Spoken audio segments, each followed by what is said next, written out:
C'est parti? C'est parti. On a reçu les nouveaux produits d'Arnaud, donc c'est un nouveau producteur, c'est installé à Montville. Donc, est-ce que tu peux m'expliquer très rapidement quels sont tes produits et ce qu'on peut en faire? En fait, dans l'idée, moi je travaille que des graines de Normandie, ou des graines qui devraient être de Normandie.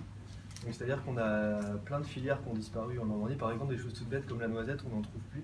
Ouais. Et du coup, moi je travaille quand même la noisette, mais j'essaye de trouver des agriculteurs qui veulent bien replanter les noisettes. Donc il y en a qui commencent à le faire, ça prend du temps quoi. Et donc il y a plusieurs graines dans celles que j'utilise qui poussent en Normandie et il y avait des filières avant. D'accord. Et donc moi je les utilise. Et sinon il y a d'autres graines que je trouve déjà en Normandie parce qu'il y a des filières. Ok.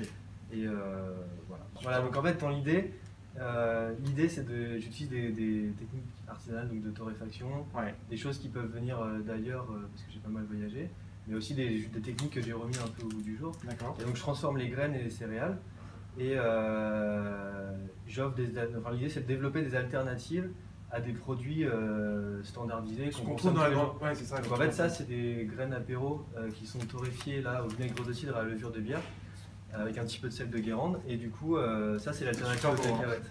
Alternative aux cacahuètes, Voilà. ok. Parce que ça se consomme à l'apéro, mais en fait on peut le détourner, le mettre sur les salades, sur le foie gras, voilà. Ouais, super. Et après il y a les alternatives aux Aux épices. épices que tu disais. Et en fait moi j'appelle ça des gomasios parce que c'est proche de ce qu'on peut faire des fois avec le sésame, parce que le sésame ça vient du bout du monde. Ces gomasios là ils sont faits à base de lin bio de Normandie. Donc c'est torréfié, passé à la meule avec un petit peu de sel de Guérande. Et du coup ça s'utilise vraiment partout en cuisine, sur les salades, sur les viandes, dans la soupe. C'est ce que c'est écrit dessus, tu mets sur vos salades. C'est-à-dire que tu en mets un peu dessus, enfin, ça apporte un goût, enfin, c'est une épice en fait. Ouais, c'est ça. Et puis en plus, c'est des goûts qu'on n'a vraiment pas l'habitude de goûter, puisque on n'a jamais travaillé les graines de cette manière-là. Et du coup, après, ça c'est vraiment pour les gens qui cuisinent, donc ils vont tester. Moi j'ai des gens qui reviennent et avec des recettes que j'avais pas imaginées. Ouais. Donc ils mettent ça dans des houmous, qui font des c'est pas mal. dans les soupes, sur les salades, enfin, vraiment.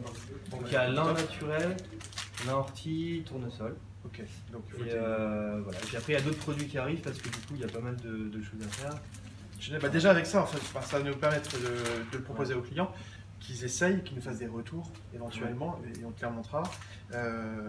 Donc c'est cool, super. Voilà. Merci beaucoup. De rien.